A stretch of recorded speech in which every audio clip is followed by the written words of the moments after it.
Bonjour, c'est Soulaf avec vous. Aujourd'hui et à votre demande, je vais réaliser pour vous la recette la plus simple du bnioun.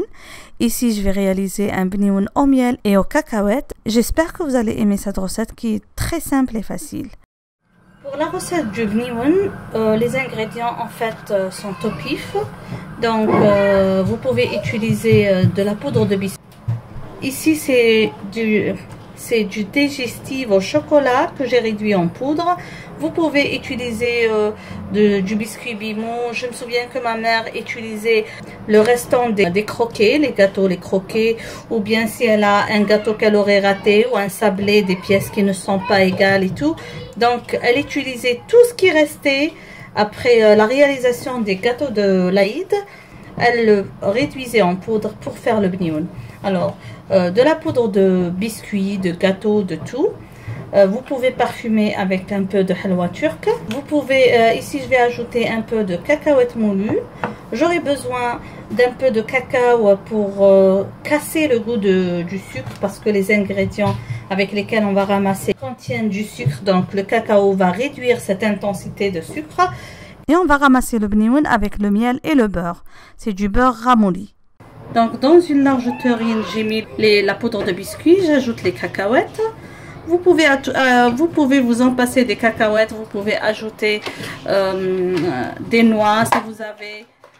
Vous pouvez ajouter du pralin, c'est une question de goût, c'est un gâteau au pif dans lequel vous pouvez mettre tous les ingrédients que vous aimez.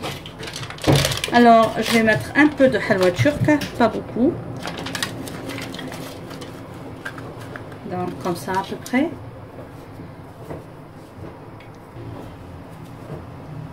Je vais ajouter un peu de cacao.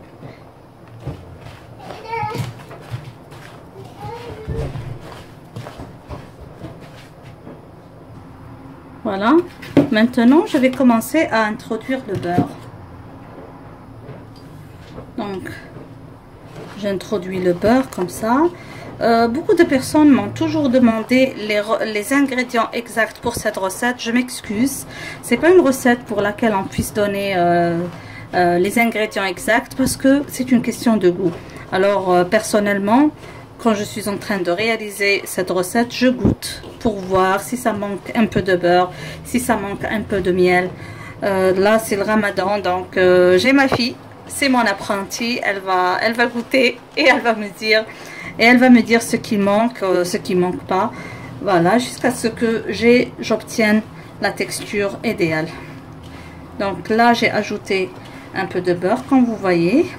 Je vais ajouter un peu de miel pour ramasser encore et voir si j'ai besoin de beurre ou de miel.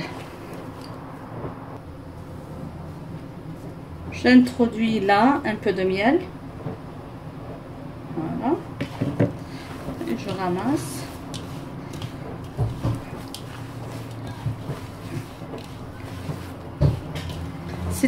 C'est un gâteau super facile à réaliser, mais qui doit être conservé au frigo, surtout par cette chaleur, parce que ça fond. Mais il est trop bon. Voilà, ma fille a goûté et elle trouve que c'est trop bon. Maintenant, je vais procéder directement à remplir les cavités de mon moule. Donc, comme vous voyez, je prends une bonne quantité de ce mélange et je remplis les cavités. Voilà, comme ça, je vais mettre au congélateur pour que les pièces se tiennent très bien et que je puisse les relever afin de mettre du chocolat blanc dans mon moule et remettre les pièces de gâteau dedans pour avoir une bonne empreinte et un joli couvrage avec du chocolat. Je vais fondre le chocolat blanc dans le micro-ondes, donc je vais placer 30 secondes, remuer, remettre 10 à 20 secondes, remuer encore jusqu'à ce que ça fonde complètement.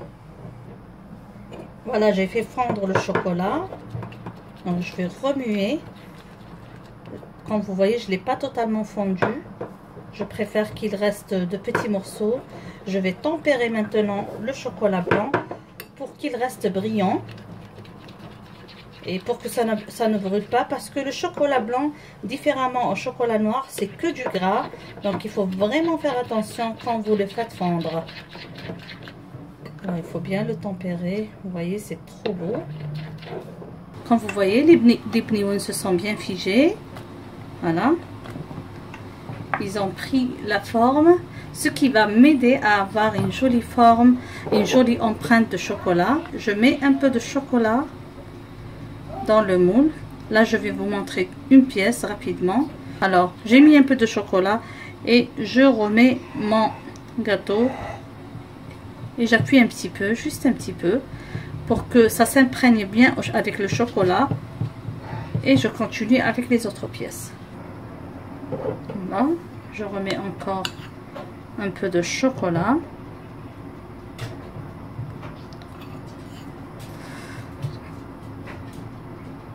Juste comme ça. Chaque fois que je mets le chocolat, j'enfonce une pièce de bnioun.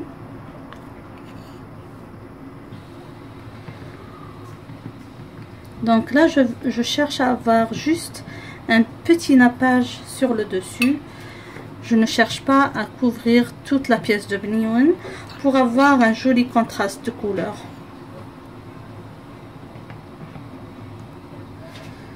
Comme ça.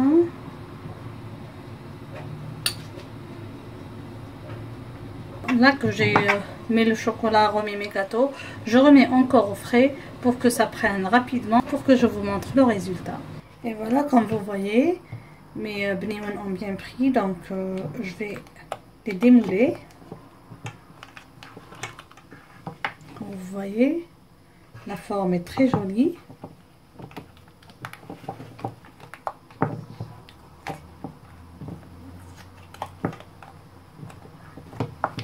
Voilà, donc on voit que l'empreinte est bien dessinée.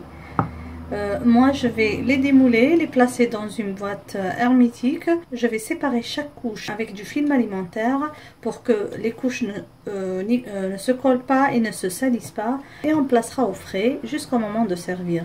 Parce que c'est un gâteau sans cuisson, il se tient que avec du beurre, donc il peut facilement fondre. Alors vaut mieux toujours le laisser au frais.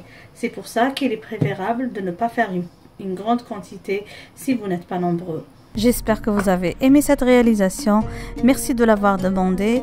Je vous dis à la prochaine recette et saha ramdankom et saha idkom. Bisous.